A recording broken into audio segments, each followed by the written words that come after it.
இன்னைக்கு நம்ம சிருஷ்டி ஒளியில எதை பத்தி தெரிஞ்சுக்க போறோம் அப்படின்னா பீஷ்மாஷ்டமியின் சிறப்பு என்ன, அன்றைய தினத்துல நம்ம என்ன செய்தா நம்ம வாழ்க்கை மாதிரி கல்யாணமே ஆகாத ஆண்களா இருந்தாலும் கல்யாணமே ஆகாத பெண் குழந்தைகளா இருந்து சித்தி வந்து நம்மளோட பசங்க இதெல்லாம் எல்லாத்தையும் மறந்து தான் வாழாம மத்தவங்களுக்காக வாழ்றாங்க இல்லையா, அவங்க யாரா சிறப்பா இந்த பீஷ்மாஷ்டமியோட தாத்பரியம் என்ன, பீஷ்மாஷ்டமிக்கு நம்ம என்னெல்லாம் செய்யணும் அப்படின்னு சாய் பாலாஜி அவர்கள் சிறப்பான பதிவா கொடுத்தாங்க. இறுதியில் அவர்கள் சொன்னது போல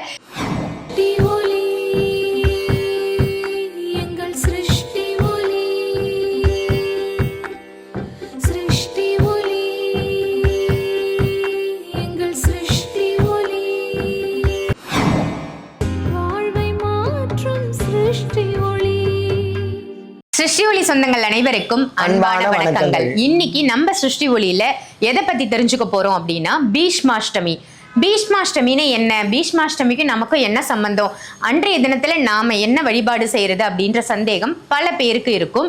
அந்த சந்தேகங்களை போக்குறதுக்காக தான் இன்னைக்கு சாய் பாலாஜி அவர்கள் வந்திருக்காங்க. ஒவ்வொரு நாளும் ஒவ்வொரு சிறப்பு பதிவுகள், சிறப்பு ஆன்மீக விஷயங்களை நமக்கு சாய் பாலாஜி அவர்கள் சொல்லிட்டு இருக்காங்க. நல்ல பிரயோஜனமான தகவலா இருக்கு. ஸோ இந்த தகவல்லாம் நமக்கும் நம்ம சந்ததிகளுக்கும் எடுத்து செல்லும் பொழுது நம்ம வாழ்க்கையில பல மாற்றங்கள் ஏற்படும். ஸோ மிஸ் பண்ணாம முழு வீடியோவையும் பாருங்க. வீடியோக்குள்ள போறதுக்கு முன்னாடி நம்ம ஒரு ப்ராடக்டை இன்ட்ரோடியூஸ் பண்ணிடலாம். நம்ம சிருஷ்டி ஒளியில இன்னைக்கு புதுசா வந்திருக்கிற ஒரு அற்புதமான ஒரு சின்ன விக்கிரகத்தை தான் உங்களுக்கு காமிக்க போறோம். அந்த விக்கிரகம் இதுதான் நான் சொன்ன மகாலட்சுமி விக்கிரகம். மகாலட்சுமி தாயார் ரொம்ப அழகா இருக்காங்க பாருங்க. ஸோ இது வந்து பார்த்தீங்கன்னா நம்மளோட இதில் ஏற்கனவே ஒரு பதிவு ஒன்று போட்டிருப்போம். ஒரு சிருஷ்டி ஒளி சொந்தம் ஒருத்தவங்க வந்து சொல்லியிருப்பாங்க, இந்த லக்ஷ்மி ரொம்ப அழகா இருந்தாங்க, அவங்கள வர்ணிச்சுக்கிட்டே இருந்தாங்க. அதனால இந்த லக்ஷ்மியை வந்து நம்ம வந்து எடுத்துட்டு வந்து பூஜை பண்ணி தனிப்பட்ட முறையில் எல்லாரும் கேட்குறாங்க அப்படின்றதுனால இதை பண்ணியிருக்கிறோம். 560 ரூபா பட்ஜெட்ல ரொம்ப அழகா தத்ரூபமா இந்த லக்ஷ்மி தேவி இருப்பாங்க. ஸோ இந்த லக்ஷ்மி இருக்கிற இடத்துல செல்வங்கள் செழிக்கும். நம்ம வந்து வடக்கு திசையா பார்த்து வைக்கலாம், நம்மளோட பேக்ல வச்சு எடுத்துட்டு போகலாம், எங்க வேணாலும் இந்த லக்ஷ்மியை கேரி பண்ணி கொண்டு போகலாம். சூப்பர். ரொம்ப கியூட்டா இருக்கக்கூடிய இந்த மகாலட்சுமி உங்களுக்கு வேணும் அப்படின்னா 2 கைகள்லையும் அவங்க வந்து அழகா தாமரை பூவை தாங்கினா மாதிரியும் ஒரு கை அபயகரமாகவும் இருக்கு. இந்த மகாலட்சுமி உங்களுக்கு வேணும்னா வீடியோல தெரியிற நம்பருக்கு கால் பண்ணி ஆர்டர் பண்ணி புக் பண்ணிக்கோங்க. இதை ஒரு ஸ்கிரீன்ஷாட் எடுத்தும் வாட்ஸ்அப் பண்ணுங்க. ஓகே ஜி, இப்போ இன்னைக்கான டாபிக் வந்து நான் ஏற்கனவே மக்கள்கிட்ட சொன்ன மாதிரி பீஷ்மாஷ்டமி. பீஷ்மாஷ்டமியின் சிறப்பு என்ன, அன்றைய தினத்துல நம்ம என்ன செய்தா நம்ம வாழ்க்கை வளம் பெறும்? எப்போ கேள்வி கேட்டாலும் பதில் சொல்றது மேலே குரு வணக்கம் தான். ஏன்னா குரு வழிகளை தான் நமக்கு வந்து தகவல்களும், குரு வழியில தான் நமக்கு பூஜை புனஸ்காரங்கள் பண்ணக்கூடிய விஷயங்களும் தெரியுது. அதனால குரு வணக்கம்.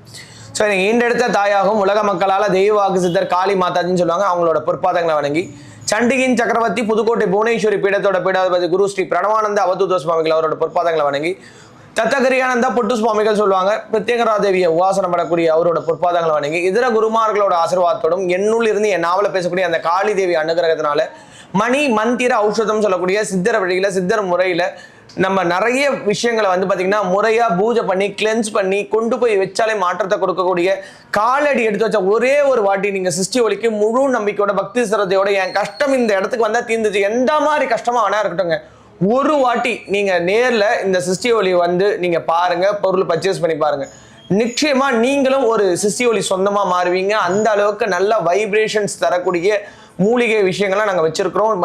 மணி மந்திர ஔஷதங்களை நாங்கள் பண்ணியிருக்கிறோம். ஸோ உடனே வாங்க, உங்க வாழ்க்கையில இருக்கிற கஷ்டங்களை போக்குங்க. இப்போ அக்கா கேட்ட அந்த கேள்விக்கான பதில் அப்படின்னு பார்த்தோம்னா பீஷ்மர் அஷ்டமி. நம்ம வந்து பார்த்தீங்கன்னா வாழ்க்கையில அஷ்டமி நவமியை ஒதுக்கும். ஆமா, வேண்டாம். ஆமா, அதனாலதான் வந்து பாத்தீங்கன்னா ராம அவதாரம் கிருஷ்ண அவதாரம் இதுவுமே வந்து பாத்தீங்கன்னா கோகுல அஷ்டமி ராம நவமி அப்படின்னு கொண்டு வந்தாங்க. அதுல பீஷ்ம அஷ்டமியும் ஒரு சிறப்பு வாய்ந்ததுதான். எதனாலனா கங்கையின் மைந்தன் பீஷ்மர். இந்த கங்காதேவியோட பிள்ளை தான் பீஷ்மர். கங்காதேவி அப்படின்னா கூடியவங்க வந்து பாத்தீங்கன்னா எந்த மாதிரி பாவமா இருந்தாலும் கரைத்து இருக்கக்கூடிய ஆற்றல் கொண்டது. ஆகாயத்துல பிரவாகமா ஓடிக்கிட்டு இருந்த கங்கையை வந்து பகீரதன் அப்படின்னு சொல்லக்கூடிய ஒரு ராஜா என்ன பண்றாருன்னா பூலோகத்துக்கு வந்து தன்னோட முன்னோர்களுக்கு வந்து முக்தி அளிக்கணும் அப்படின்னு சொல்லிட்டு அவரை கொண்டு வர்றாரு. அது எப்படி கொண்டு வர்றாருன்னா சிவபெருமானோட ஜடாமுடி வழியா கொண்டு வர்றாரு. ஏன்னா அந்த அம்பால வந்து மேலோக அந்த ஆகாயத்துல இருந்து கீழே விழுந்தான்னு சொன்னா பூமி ஒண்ணுமே இல்லாம ஆயிடும். அதனால அவரோட ஜடாமுடி வழியா கொண்டு வர. இன்னைக்கும் வந்து பாத்தீங்கன்னா இமயமலைச்சாரல அந்த கங்கை எங்க இருந்து உற்பத்தி ஆகுதுன்னு யாருக்குமே தெரியல. அந்த அளவுக்கு ஒரு மர்மமா நிறைஞ்சதா இருக்கு. சோ அந்த கங்கையோட மைந்தன் தான் பீஷ்மர். அந்த பீஷ்மரோட தகப்பனாருக்கு வந்து ஒரு சபலம் மாதிரி ஏற்படுது ஒரு மீனவ பெண் மேல, அதாவது படகோட்ட பெண் மேல. அந்த பெண்ணை திருமணம் பண்ணிக்கணும்னு அப்படின்னு ஆசைப்படுறாரு. அப்படி ஆசைப்படும் பொழுது அந்த மீனவ பெண்ணோட அந்த தகப்பனார் சொல்றாரு, என்னோட பொண்ணு வந்து ஒரு ராஜாவை கல்யாணம் பண்ணுவான்றது அவளோட ஜாதகத்துல இருக்குது.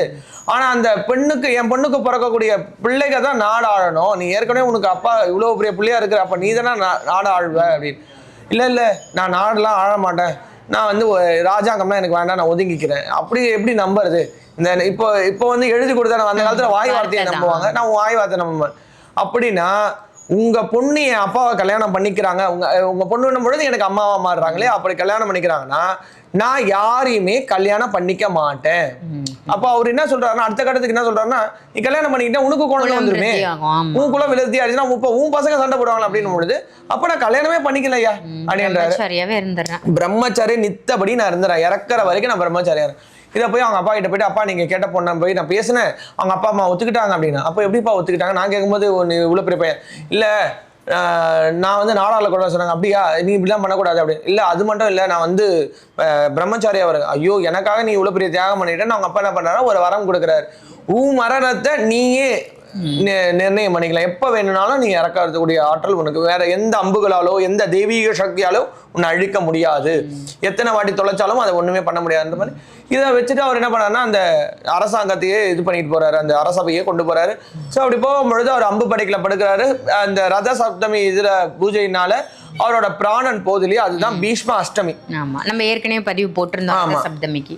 அந்த பீஷ்ம அஷ்டமி அன்னைக்கு யார் ஒருத்தர் அவங்க வீட்டுல வாழ்ந்த முன்னோர்கள், அதாவது தன்னோட குடும்பம் நல்லா இருக்கணும்னு நினைச்ச ஆன்மா இருக்கும் இல்லையா, இப்ப என் குடும்பம் நல்லா இருக்கணும்ன்றதுக்காக ராப்பாலாம் உழைச்சாருப்பா. ஒரு நாள் கூட ஒரு நல்ல ட்ரெஸ் போட்டு நான் பார்த்தது இல்லை. ஒரு நாள் கூட அந்த அம்மா நல்ல இது ஒரு ஃபங்க்ஷன்ல அட்டன் பண்ண, தன்னோட புள்ள நல்லா இருக்கணும், தன்னோட பொண்ணு நல்லா இருக்கணும், தன்னோட பேத்தி நல்லா இருக்கணும், இப்படின்னு தன்னை வருத்தி எதுவுமே அனுபவிக்காம போனாங்க அப்படின்னு சொன்னாங்க. அந்த மாதிரி ஆன்மாக்களுக்கு அன்னைக்கு தர்ப்பணம் கொடுக்கும்.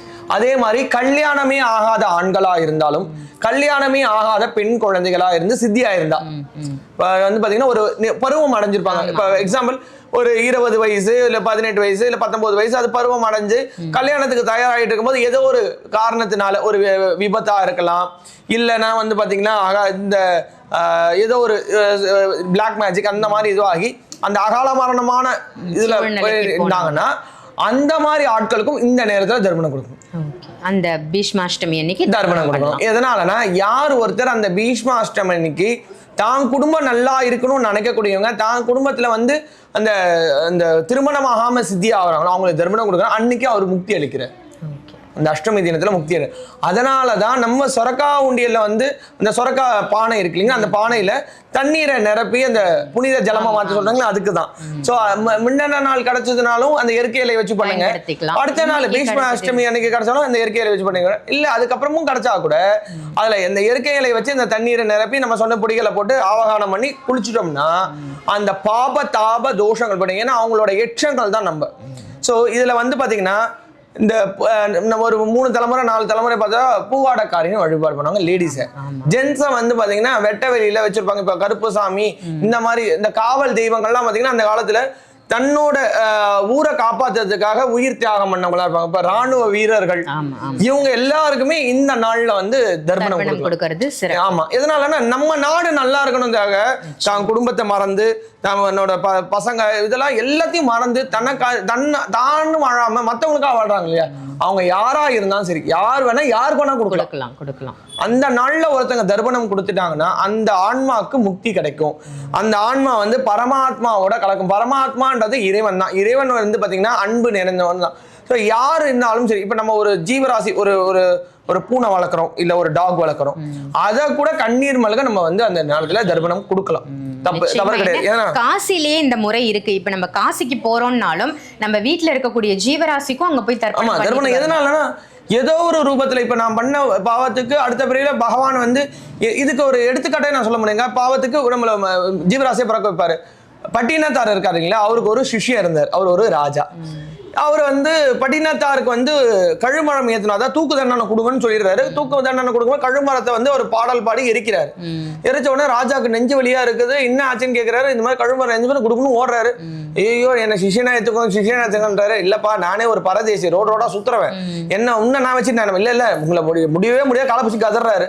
உடனே அவர் பொண்டாட்டி சொல்றாரு, என்னங்க நீங்க ராஜா இவர் ராஜாங்க உனக்கு சொத்தெல்லாம் வச்சுக்கோ, என்ன வேணா பண்ண, நான் இவரு கூட படம் போயிடுறாரு.